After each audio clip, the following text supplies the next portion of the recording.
Hey everybody, and happy Mead Day. My name is Jesse McMillan. I'm with the McMinnville Mead Hall in McMinnville, Oregon.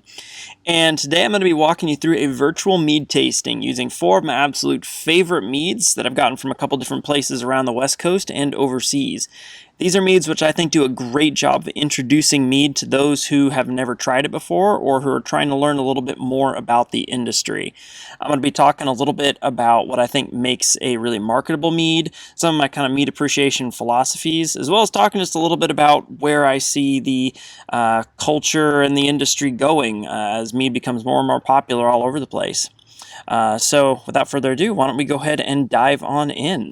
If you were bringing a bottle to a somebody who'd never had it, or as when I went down to your bottle shop last night, there was a woman in there who said she'd learned of mead for the first time 5 minutes prior. Um, Mm-hmm. if you would give us a little bit of that spiel before we dive into the actual tastings, how you would present that to somebody to make them receptive to trying it. Yeah, well, I mean, first step is really just to kind of bring it into something they're familiar with, kind of connect it to a pre-existing experience they have while kind of showing, hey, this is something pretty new. So I always like to say, I always like to correlate it with wine a little bit, just because we're in wine country over here. Most of the folks that are coming up here have a wine background, but don't have a mead background. So I always am getting people who've never had it before who want to try something new. Um, and the uh, so basically, I just tell them, mead is ostensibly just fermented honey. So coming at it from that perspective, if you're talking about wine, you're talking about fermented grape juice, fructose. When you're talking about mead, you're talking about fermented honey. It's pretty simple, just a different type of sugar that goes into it, but you get a whole different array of flavors that can come out of it. When you're talking about kind of appreciating the nuances of fermented honey, where the honey's coming from, what kind of honey was used, what other things have been added in there. And then that always segues really well into a whole conversation about it. But usually at this point is when I pour the first sample, which should be that Hierophant Chrysopia. So for those of you who want to take a look at it, this is from Hierophant Meadery. They're up in Washington. Really, really great group of folks. And they do a real heavy emphasis on herbal meads known as metheglins. Um, Metheglin, this is kind of a fun point to bring up to folks who are new. Metheglin's an old Welsh word for medicine.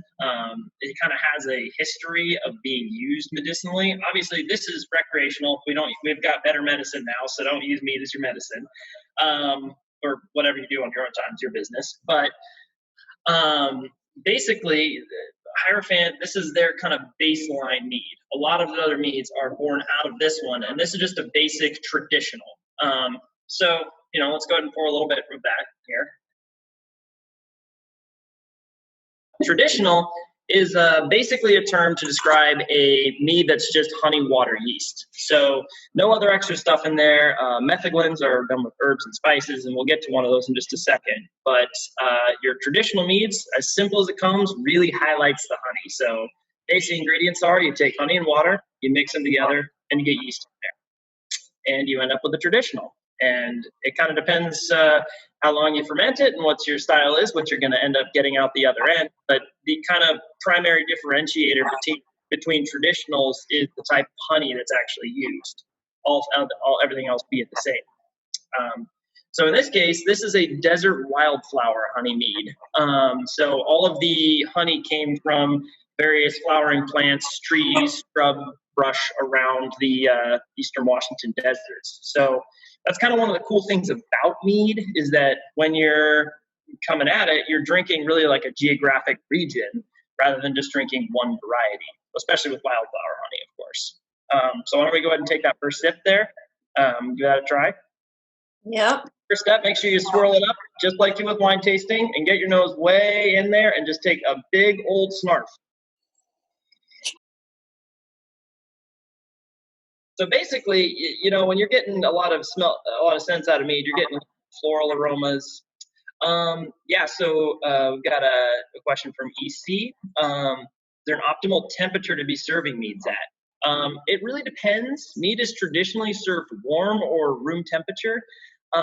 Generally speaking, I prefer it slightly chilled, especially when it's super hot like it is today. but it really depends on which mead you're serving. So like the Chrysopia, absolutely, if you want to chill that down, that's a great one to have a little bit cool. I'm personally drinking mine room temp because I think that, room temp just lets a lot more of the aromas of the honey, aromas of the mead really pour out of the liquid. So you're going to be getting a really full sensory experience when it's room temp like that. Or even a little warmed up, you'll really get a lot of fragrances. And now, after you get a little bit of that nose there, go for a sip. Oh.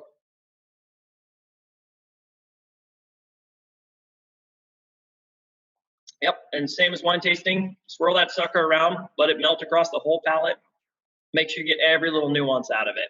Now, this being an off-dry mead, this is really the starting point for our tasting because it's going to be the lightest, least residual sugars, but you're still going to get a lot of those kind of bright, slightly tangy floral notes coming out of the honey there. Most of the residual sugars have been fermented out of it, so you're really getting what was left over that kind of defined that nectar when it was first pulled out of the blossom. There's an astringency in there, the spike of your salivary glands, that is not the alcohol. Mm-hmm. Would you say that that is from the honey or from the not quite totally dry? Where is that astringency coming from? A lot of meads end up with a little bit of astringency, that kind of tangy element to it. That's just sort of a natural, as the sugar content of the honey is reduced out of it, you're left over with a lot more of kind of the smaller chemicals, compounds that give it that tangy quality to it. Really depends on the actual flower and the source of the honey, but honey is actually acidic. So depending on what kind of honey, you're going to end up with either more or less acid involved. So, for instance, like orange blossom honey is pretty acidic for the most part. I think buckwheat honey is less acidic. I need to double check on that, but really depending on where it's coming from, you're going to get different acid contents, and that's what's really bringing that like puckery effect out there. Because you no longer have the sugar to kind of balance out that pucker. That makes sense. This one also tastes to me kind of a lot like a stainless steel Chardonnay, with that very slight hint of butter. Mm-hmm. Yep. How would you make that appealing? Because as a beer person, I don't want to hear the word butter with regards to my beer. That's considered a flaw. Mm-hmm. So how do you make something that sounds like butter to somebody good? So kind of one of the wine terms you can borrow is kind of the mallow flavor. Mallow sometimes sounds a little more appealing to drink than butter. I would also say that you get a little more kind of woody elements out of it. Woodiness is also kind of commonly in that same vein. So if you were to look at this and say there's a lot of floral elements to it, a lot of kind of tangy, bright flavors coming through, along with a slight kind of woody undertone to it. These were not barrel aged, but with a hierophant here. But you do still sometimes get some of that sort of tangy element and that like roundness that you'd expect out of a barrel aged product. Yeah, so absolutely. Temperature definitely varies with style. So a lighter, lower sugar content mead is generally going to be better chilled than a more high sugar content mead. The more you chill a mead down, the more concentrated the sugars are going to become, the more kind of syrupy it's going to get. And so if you really like a sweet mead, then chilled can be great for you because it's really going to condense that and make all those flavors really like rich and thick. But you do sometimes lose some of the nuances and a lot of the aromas with it chilled. So again, like the Chrysopia, it's got low sugar content already, so you're not going to there's not a whole lot of sugars to really like compound upon. Let's say the Viking blood, which we're going to try in a little bit here. I'm sure most of you mead lovers out there have had this at some point. It is a very, very thick mead. They use an almost 1-to-1 ratio of honey to water in making that one. And they add a little alcohol into it afterwards to kill the fermentation, like with a port wine. That one, if you chill that, it gets like thick. And it's really up to you. Sometimes you might like that, but you're going to lose some of the perfume from the hibiscus out of that in chilling it down. And so that one I would definitely recommend room temp or warmed up.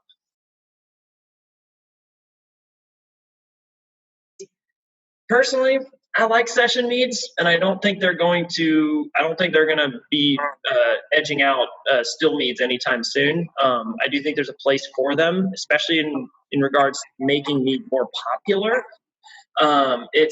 Session mead's a really easy entry point to the world of mead, given that it is so similar to like a cider, for instance. Of course, also being very low on any kind of added sulfites, things like that, being gluten free is a really nice substitute for a lot of folks with dietary needs that prevent them from having a lot of ciders or beers or whatnot. So, session mead, I think it's fine. I don't see it replacing still mead because people, of course, still love their nice wine-like drinks, but it's just another aspect of the industry now.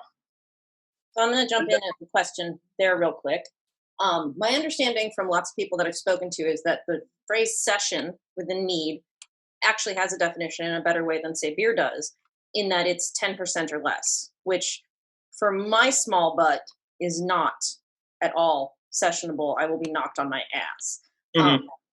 Are there meads going toward like the 4%? Well, that's I usually equate session meads with carbonated meads because that's usually where I see them from. But the 4%, I haven't seen any 4% like carbonated or session meads yet. I mean, at that point, there would have to be such little sugar in the initial fermentation that you're barely using honey. So it would be an incredibly light sort of drink, and I don't know that would really necessarily sell for a lot of producers, which is where I don't expect to see that. Yeah, like 6%. That's like something you'd see out of Nectar Creek or Author. That's the usual range for the really light sessions. Cool. Why don't we go ahead and pour the next one then? This is going to be the Sky River Hopped Mead. Sky River is up in Redmond, Washington. I've been really impressed with the work that they churn out. They brand themselves as honey wine, which is, of course, a little bit of a squiffy subject for some folks who really want to say anything that's fermented with honey is mead. But there's still some schools of thought that say like honey wine can be fermented honey with other stuff added into it, whereas just traditionals or mead. It's a bit squiffy at this point, but in my opinion, branding it as honey wine isn't really a problem because it invites more people into the industry. And honestly, when you say, and this sort of comes back to presenting it to new people, when you say mead, they're like, well, what's that? That sounds kind of aggressive and beefy. And when you say honey wine, it's like, oh, that sounds sweet and delightful. I want some of that. So it's a good way of inviting people in. We have honey wine on our sign downstairs. So if you are a hardliner on anything fermented honey is mead, that's totally up to you. But I would also say that honey wine as a brand is a much better olive branch to reach out to the industry and is not necessarily a problem to use. All right, so we've got a question about hopped meads. So so hopped meads are honestly one of my favorites, right? We have 2 hopped meads on our flight today. The first one's much more hopped forward, so let's go ahead and pour a little bit of this. We'll kind of keep rolling into it. This is one I highly recommend chilled. Bring this one down to chilled or, slightly chilled, then you're gonna really make those hops pop. It's just kind of a real bright acid flavor in there, and it helps to already balance out the higher residual sugar content. So Sky River generally does some slightly more sweet meads than like Hierophant would do. They leave in quite a bit of they leave in quite a bit of residual sugar. And in this case, they actually dry hopped it. So they created their mead out of wildflower honey, and one of their major ethoses is making sure all their honey sourcing is from very local. They don't like to ship things in because of the carbon footprint that shipping honey creates. So they source all of their honey very locally from that area, which also means that you're tasting the regions around Redmond, Washington, which are very different in terms of what kind of plants the bees are going to than the ones out from the eastern Washington deserts. So let's go ahead and swirl this up and get our first sip.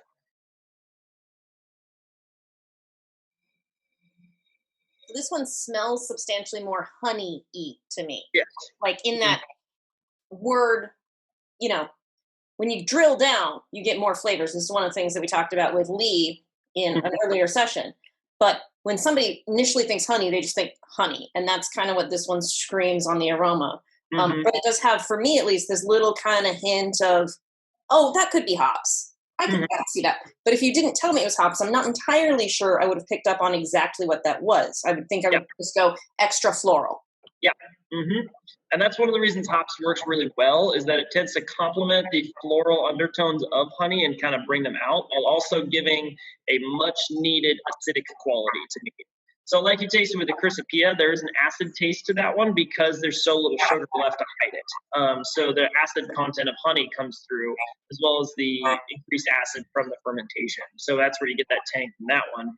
A lot of meads tend to be so sugary, you totally miss the acid. So in this one being a little bit more sugary to begin with, the hops really help to accentuate that and balance the flavors out across the palate. So let's go for our first sip here.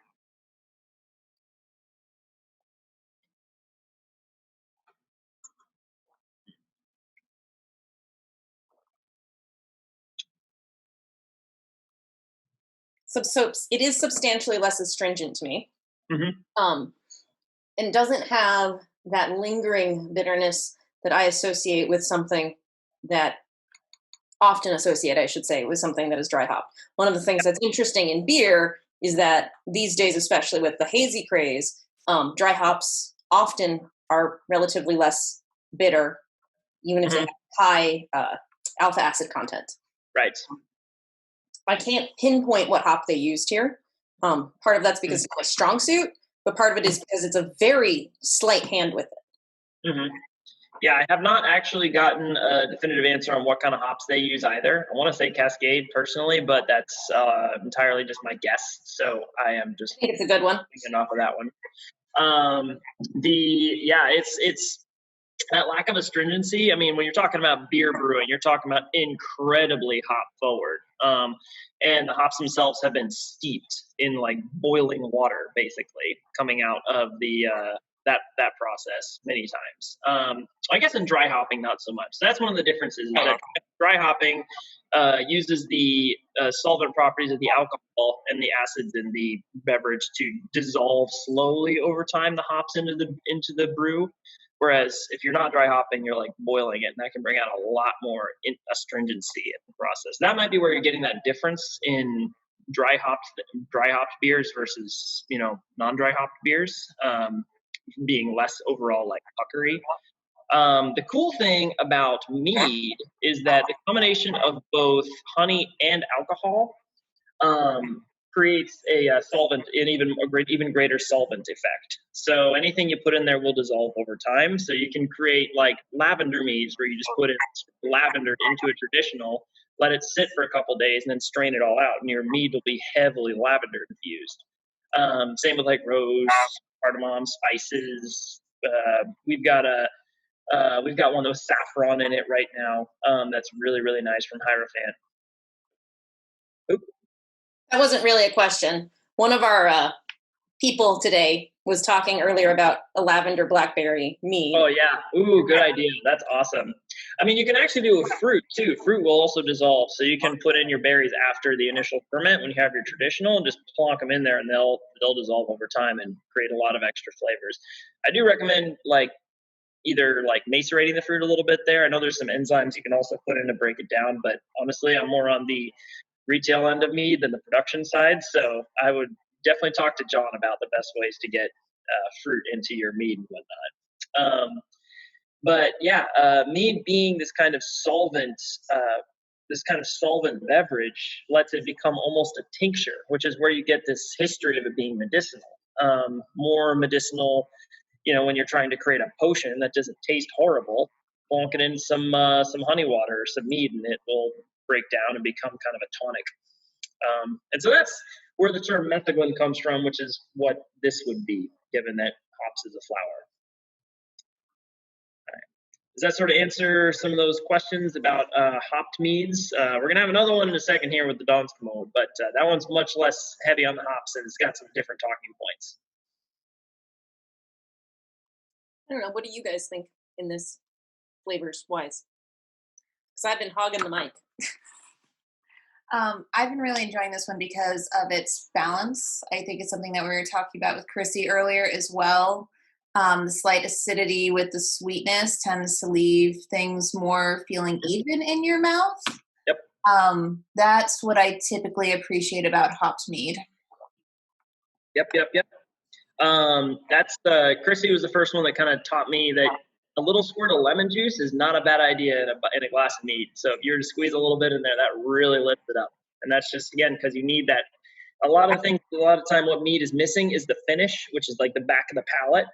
So whatever you can do to up that acid content for a mead that's not really getting full palate effect is going to really lift it. And that's actually a good segue into our next mead, if everyone's ready. I am. So we're going to go into Hidden Legends, elderberry mead. And this is one of the cool things about having a location like this. I can really pick and choose from a whole bunch of different places that I think do certain things really, really well. To TK's question real quick, since you've gotten there. How many meaderies do you carry?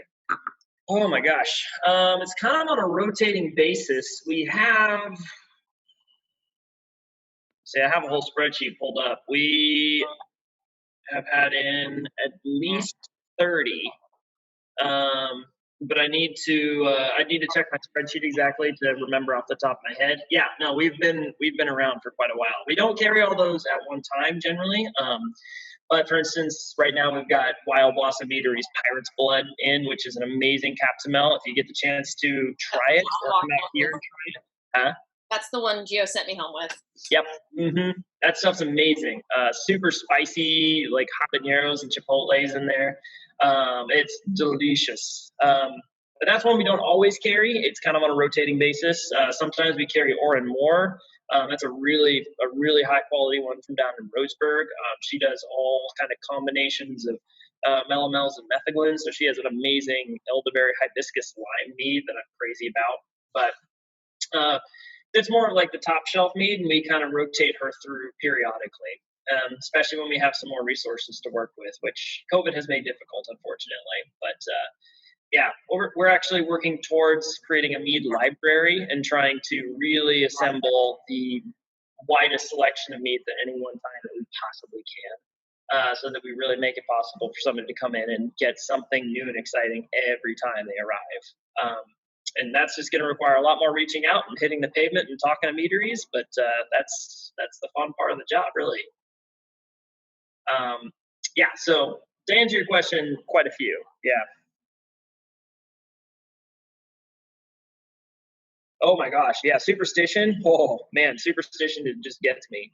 That one is one that whenever I can get a bottle of Marion, I'm all there.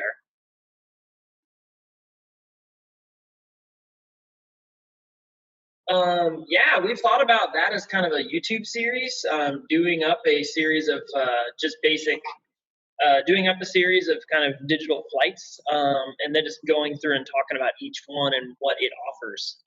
So that is an area that we're looking to expand upon, especially as we try and move more digital and get more, orient ourselves more for this new socially distanced world. Gosh, I tell you what, it's hard to have a bar during during social distancing. I can only imagine. Yeah. We're very lucky to live in Yamhill County here. We are not hit super hard yet, but that is still something that we're having to always grapple with. And it's important to make sure we keep a handle on. So that's doing those Zoom flights or YouTube kind of tasting flights and whatnot to highlight different meads, or we're even thinking about doing like a mead video kind of thing. Just really highlighting what each one brings and putting a link in the description for the line item of the mead in our webpage. And that way people can go to it, try it out, and get a sense for what they're getting out of it. That way I can call the meadery, get like a baseline for what that mead does and what it's bringing to the table, and highlight it for people. Because getting back around to what sells mead is about the story. I think that's the case for almost anything you're trying to sell. It's all about the story. Where does this come from? What is the story of this? What is the intention behind it that makes this product different from everything else you're trying? And that's part of the beauty of the industry, is that mead is such a mythology and story rich kind of craft beverage. It's got so much behind it. Awesome. Well, as you look at these YouTube videos, I'm just going to pop in with a little bit of a plug for somebody who's watching right now, because this is somebody who did one of our toasts. TK is doing a YouTube mead channel. I got both your name and his from John Opgard. And yeah, he's doing a review and whatnot. Anyway, Marissa is just... I told you how I found him, from John Opgard. Thank you, TK. That's awesome. Oh, how can other people find him? Yeah, that makes sense. YouTube. I thought she was trying to get me to start drinking mead again.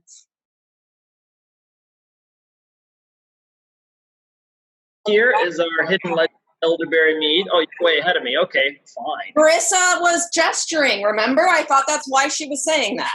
Get going there. All right, so one thing with tasting, this is probably fairly common knowledge to most folks in the industry, is make sure when you're pouring into the same glass that you're always trying to hit it with like more flavor on top of less flavor. So ideally more residual sugars, but that can also mean more acid content, more overall kind of flavor depth or body. In this case, an elderberry mead like this, I would say this actually has slightly lower residual sugars than the hops did, but it has a lot of other elements going on there. A lot more acid, a lot more kind of funk from those elderberries. It's got a real kind of earthy. Elderberry mead brings a very different kind of flavor to mead. That's honestly one of my favorite fruits that's ever added to mead. I've had some phenomenal elderberry meads throughout this journey. And I think Hidden Legends, I keep coming back to it just because it is so elderberry forward. It really highlights the fruit added to it as opposed to being kind of a supplement. And so in this case, they used to have a blended elderberry mead that was an elderberry wine mixed with a separate mead. This one is different. I'm pretty sure they actually pop these bad boys in after the ferment as a back sweetening component. I have not gotten an answer back on that yet, so stay tuned. Or if anybody has the answer to that, please let me know. But you get a very different color out of it than what it used to look like.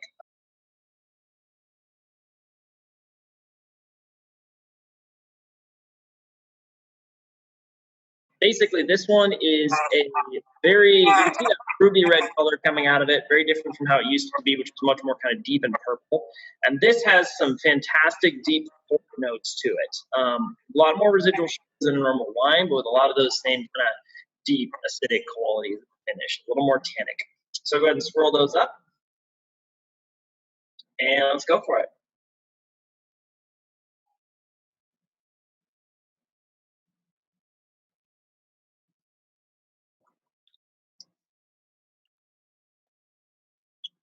So it smells an awful lot like black currants. Mm-hmm. And I've never had an elderberry like directly, so I don't have. You probably don't want to. They're not very good by themselves. Good to know. Yeah.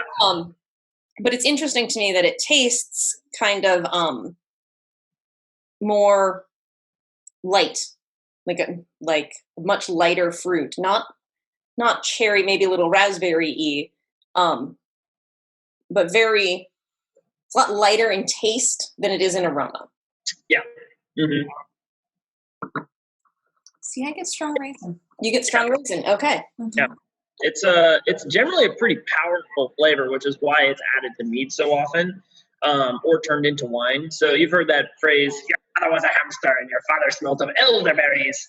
Well, I go the shop a lot. Oh yeah.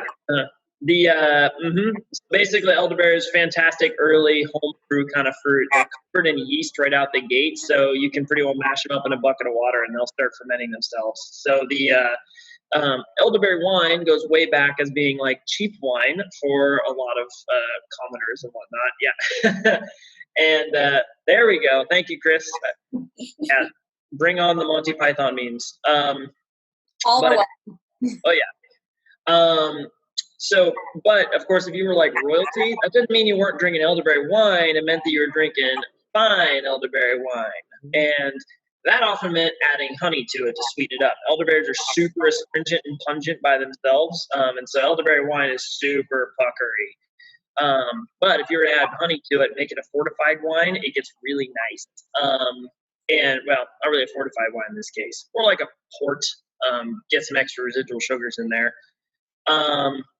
and you end up with a much more well-balanced kind of flavor. So the fact that elderberries are so back of the palate and mead is so front of the palate means, again, we're getting that full palate profile again, which is one of the key things to look for when trying to appreciate mead. It's not just how sweet is it, not just how tart is it, how well does it hit the entire palate. And that's something that we definitely are looking for here when we're curating meads. Is sometimes we do want one that doesn't hit the back of the palate, because some folks come to me because they don't like that puckery element.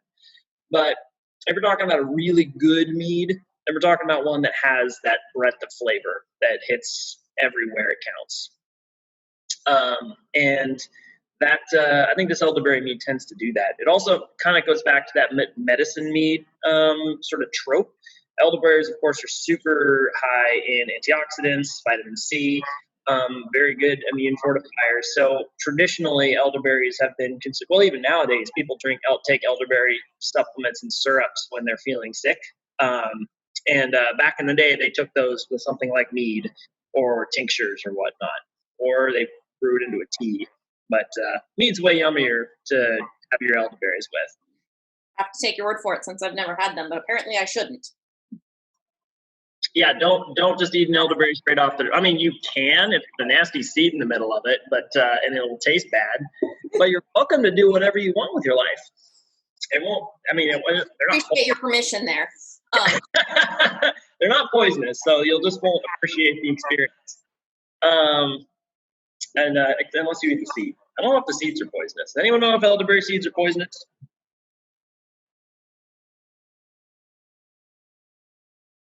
So before we try the next one, speaking about not appreciating flavor, I have a question that I think everybody on this call has had to deal with before.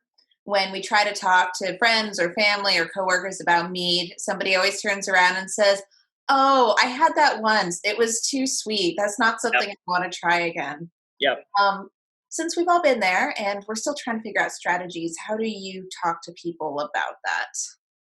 First step is get them to try a dry mead. You know, it's most folks are coming in having had kind of the traditional sweet mead. I'm not going to name names here, but there is some very widespread varieties that tend to run quite sweet.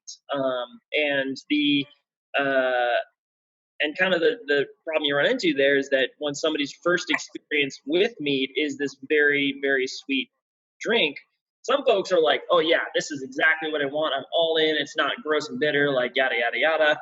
Other folks are like, "No, I want that floral back end finish, that complexity, and this is just honey water." And that's of course, a problem, because they write it off when that happens, when there really is such, as you've tasted so far, real culture and depth to mead appreciation.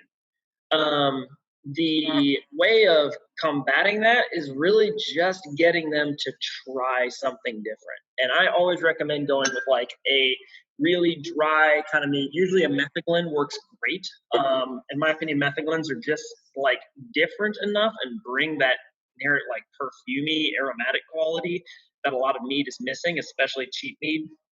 And so they're the biggest like left turn that you can give somebody who's coming at it with that perspective. And that's really what you want to do, is make sure, because you usually only have like one shot to really convince them. And that's something I was working with. So the Chrysopia is a favorite of mine because it is so bright and floral and not overly sweet. I also really like other Hierophant brands, like the Lavender Citrus is phenomenal for that. The hopped mead you've tried is one of my favorites. The elderberry mead you've tried is also one of my favorites. Really, this is almost to a T the introductory flight I pour for anybody who's new to mead, coming in it not really sure what to think about it and wanting something, a new craft beverage to get into. Because this flight does tend to, yeah, exactly. You know, it is ridiculous, but people don't want to be preached at necessarily or told how wrong they are. They want to be shown something different. And you can always like kind of playfully say it down the line. You're like, "Oh yeah, you know, I mean, I get it. I've had things I didn't like when I first tried it and didn't want to try again. But you know, it's like anything. If you try something once and you don't like it, then that doesn't mean all variations of it are bad."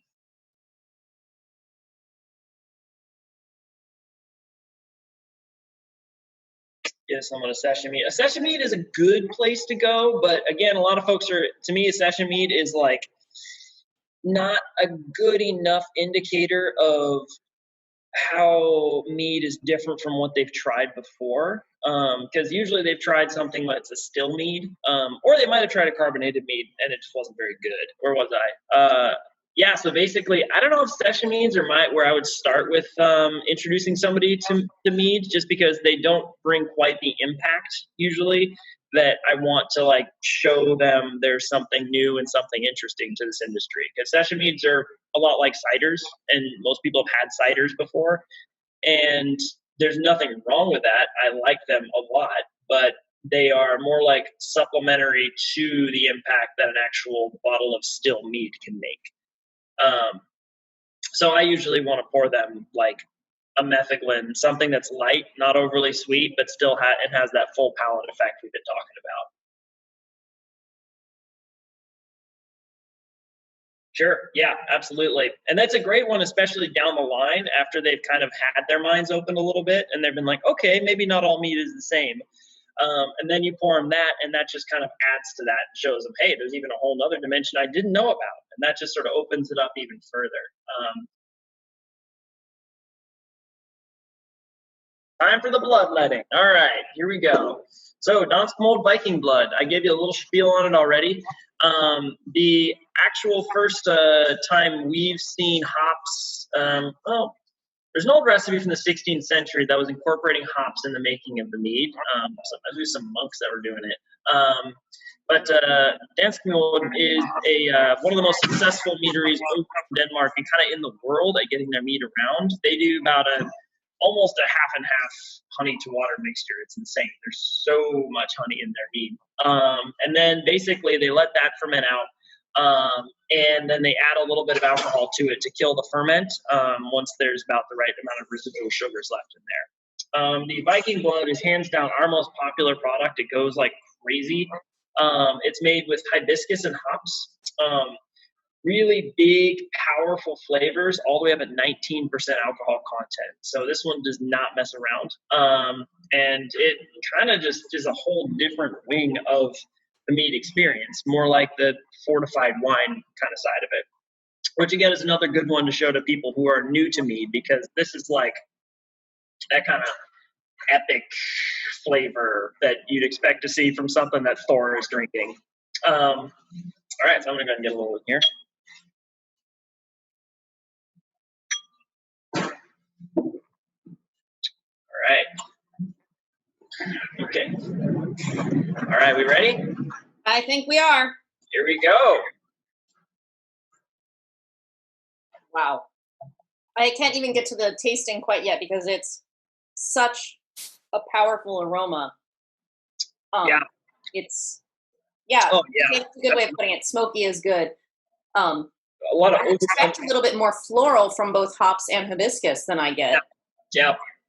Well, again, the sheer quantity of alcohol and honey in there really tends to obfuscate it. And that's why you really don't want to chill this one, because you'll lose even what aromas are able to escape from all that even further. I mean, you can chill it if you want to, and I think that's perfectly reasonable. But you'll get a very different flavor out of it. I get a lot of gingeriness out of this one. I don't know if that's something y'all get. I think that's really where the hops and the hibiscus kind of unite, is in that really bright kind of zingy, spicy component. Definitely a zingy, spicy. I don't know if I would have said ginger, but definitely an intense, I don't know, like a spiced fig jam for Christmas. Yeah. I could definitely see that. Ooh, figs. That actually is a good one. I haven't heard that one before, and that makes sense. It tastes figgy to me. Mouthfeel is completely different on this one. You can taste the syrupiness compared to the first one we tried. Well, it also gets at some of the meat appreciation tactics you can use. Yeah, a little bit like a 5-spice. It's intense. That's why this one's so good warmed up, actually. It becomes almost like a mulled wine right away. So if you swirl it up, the concept of legs is a fun one to introduce to people, especially on this one, because you can see these, I don't know if you can see on my camera here, but these legs just don't go down. They're just stuck up there. That's just a good indicator of residual sugars, how sticky the liquid is, and what you can kind of gauge just how much honey is left in your drink there. And that one is a great one. That's a great indicator to say this isn't really necessarily a dinner wine. This is more like you're out by a campfire or after dinner on something, a dessert, what have you there. So Dansk Mode is definitely one of our favorites around here, and they keep coming out with new stuff too. So if you're looking to do something like our business here, Dansk is definitely the honestly one of the workhorses that you can go with, because it tends to have that wow factor. People just come in specifically, they're like, I want 3 bottles of Viking blood. Like, man, go for it. They're in for an evening. Yeah, and it just goes fast and is real popular. Chris D asked if the Viking's blood is actually fortified. Is that how they get their 19%? Yes, I did actually was able to confirm that. They do fortify their wine, because I was pretty confused about that, because I've never heard of a yeast being able to get up to 19% pretty effectively. So they add alcohol to their mead to end the fermentation, which is basically what any kind of port wine does. Is you add a little bit of alcohol just to kill it. And that's why it's so tasty. Tasty port. Can always use a little fortification in your life. Mm-hmm. I do find the Viking's blood interesting in part because I've had it before, mm-hmm. and not liked it, and now that I'm having it at basically room temperature, I can see a lot more appeal in it. Yep. So I think that is a good call, because I've only ever had it before chilled, and I'm like, really? Yeah. And it just made me sad, to be perfectly honest. You can see how it opens up. Try even warming it up. Try mulling it and just see what that does to it, because that'll make it even more liquidy, and will really let a lot of those fragrances out. Okay.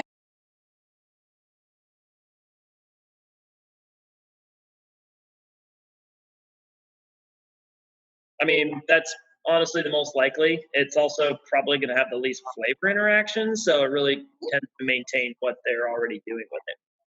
Okay, well, Jesse, I know that you had a very tight schedule, and so we're about 4 minutes out to when you're leaving us, whether we've done talking to you or not. At least that's the impression I got. So I do want to. Unfortunately, yeah. But are there any last questions I can help answer? Our Facebook page is definitely like the place. We tend to mostly post like new stuff that we get in. Although if we have any like extra announcements or events or whatnot, then we'll post them all there.